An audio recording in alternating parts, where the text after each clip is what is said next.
অধিকার সংরক্ষণ অধিদপ্তরের যে নিয়মিত কার্যক্রম রয়েছে সেটির অংশ হিসাবে আমরা আশুলিয়াতে এসেছি।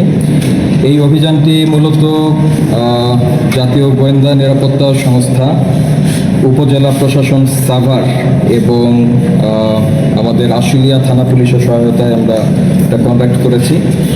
এখানে আমরা যে জিনিসটি দেখলাম সেটি হচ্ছে এই ফ্যাক্টরিতে অ্যাকচুয়ালি এটি একটি কার্টুন ফ্যাক্টরি। এটা কার্টুন উৎপাদন করা হয়। কার্টুন ফ্যাক্টরির উপরতলায় তারা স্যালাইন তৈরি করছে, পাশাপাশি হোজমি এবং এই ধরনের বেশ কিছু ফুড আইটেমও তারা তৈরি করছে, যেগুলি কোথাও থেকেই তারা অনুমোদন নেননি। আপনারা জানেন যে স্যালাইন হচ্ছে মানুষের জীবন রক্ষাকারী একটি ঔষধ, পানি শূন্যতা এটা ব্যবহার করা হয়।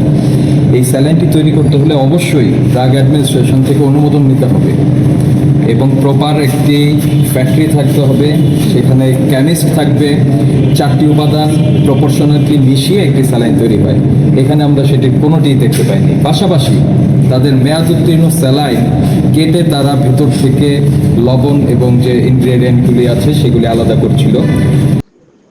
আসলে নকল ও অনুমোদনবিহীন খাদ্য কারখানায় ভোক্তা অধিকারের অভিযান, জরিমানা 2 লাখ টাকা। ঢাকার আশুলিয়ার চাড়ালপাড়া এলাকায় Dabri food and beverage industries নামের একটি নকল ও অনুমোদনবিহীন খাদ্য উৎপাদনকারী প্রতিষ্ঠানে অভিযান চালিয়েছে জাতীয় ভোক্তা অধিকার সংরক্ষণ অধিদপ্তর।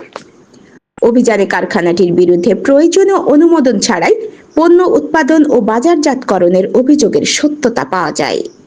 তো ধারণা করা যাচ্ছে যে এগুলি আবার রিপ্যাক হবে। তো এগুলি সবই আপনার গর্হিত অপরাধ। এই জন্য আপাতত আমরা সেটি করলাম। এ সময় উৎপাদন ও সংরক্ষণ ব্যবস্থায় বিভিন্ন অনিয়ম শনাক্ত করা হলে ভোক্তা অধিকার সংরক্ষণ আইন অনুযায়ী প্রতিষ্ঠানটিকে 2 লাখ টাকা আর্থিক জরিমানা করা হয়। সংশ্লিষ্ট কর্মকর্তারা জানান, ভোক্তাদের নিরাপদ খাদ্য নিশ্চিত করতে এ ধরনের অভিযান নিয়মিত পরিচালনা করা হবে এবং অনিয়মের বিরুদ্ধে কঠোর ব্যবস্থা নেওয়া হবে। আমরা যে বিষয়গুলি দেখলাম যে অননুমোদিত বেশ কিছু আইটেমই তারা তৈরি করছে, যেগুলি কোনো ধরনের কোনো এজেন্সি থেকে গভর্নমেন্ট কোনো অ্যাপ্রুভাল তারা নেননি।